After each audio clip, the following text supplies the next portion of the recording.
Good morning everyone, so I'm looking at another one of the Benyar brands.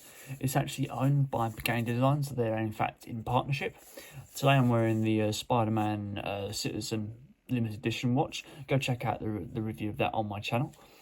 But for today's purposes, we're looking at the Benyar BY5140. Lots of different variations of this watch. But yeah, we'll get onto that in a minute. Let's have a little look at the box, assuming I can get it out.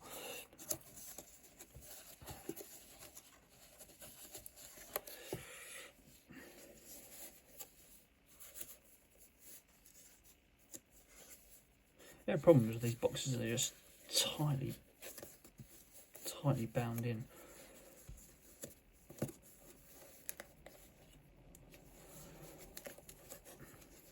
There we go. So it's a sort of a glossy black squared effect on the top of the lid here. Very, very slim in feel, very, very light. Simple folding lid. Feeling a little cushion, a cleaning cloth, our manual, guarantee card.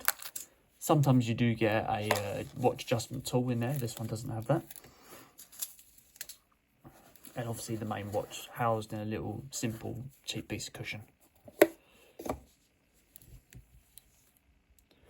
So here we go guys, this is the Benyar BY5140 45mm. It's got 11mm case thickness, retails at just £30, weighs 80 grams and uses a Chinese quartz movement. So let's have a look at the face here. So the face is a sunray blue navy style face, obviously with the full working chronograph on the top here. Date dial at the 3 PM, fully luminous hands, fully luminous increments, and stainless steel detailing on all of those hands and increments as you might expect. You get 304 stainless steel casing on the outside here, as you can see. Well, it's not necessarily clear to the naked eye, but it's free atmospheric waterproofness. And you get mineral glass go over the top of the actual face of the watch. Let's have a look at that chronograph. Because this is in. Since we're here anyway, we'll have a look at the crown. So the crown is a again 304 stainless steel crown. Got a decent amount of feedback. Doesn't feel strong, but doesn't feel cheap either. It probably sits in the average quality range. It's quite easy to move those hands, but it's not as easy as some. You do hear a bit of a cheap mechanism when you push that down, but then that £30 has got to drop somewhere. So now let's have a look at that chronograph now that we've got the seconds hands working. There's no feedback on the actual chronograph when you push that in. It just sort of presses in. There's no click or anything like that. But you get the full chronograph seconds counter at the top. The actual, you get the seconds sort of rotations.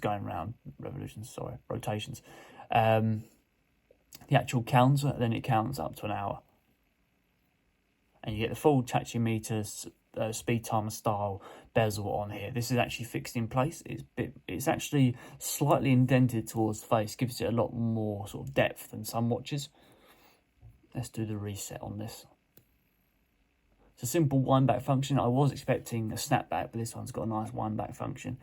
And you've got a nice second hand here, which is a little bit of red detailing on it, just to add a bit more of colour to the actual face of the watch. Doesn't stand out because the whole second hand isn't red, but it's just adds a nice touch on the end there.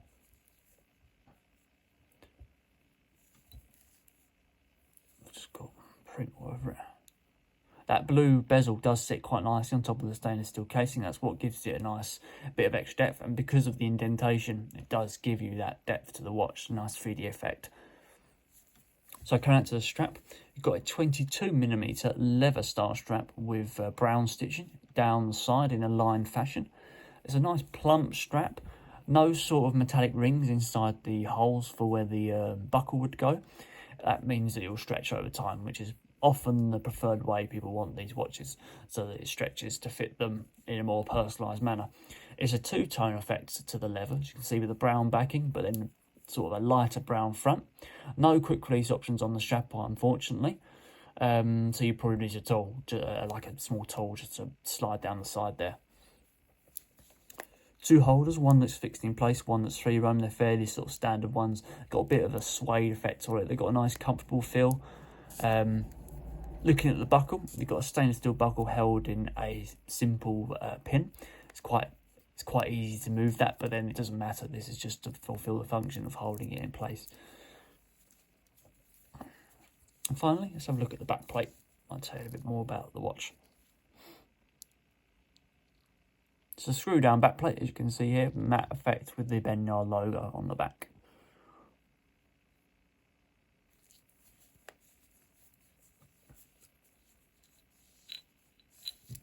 Oops.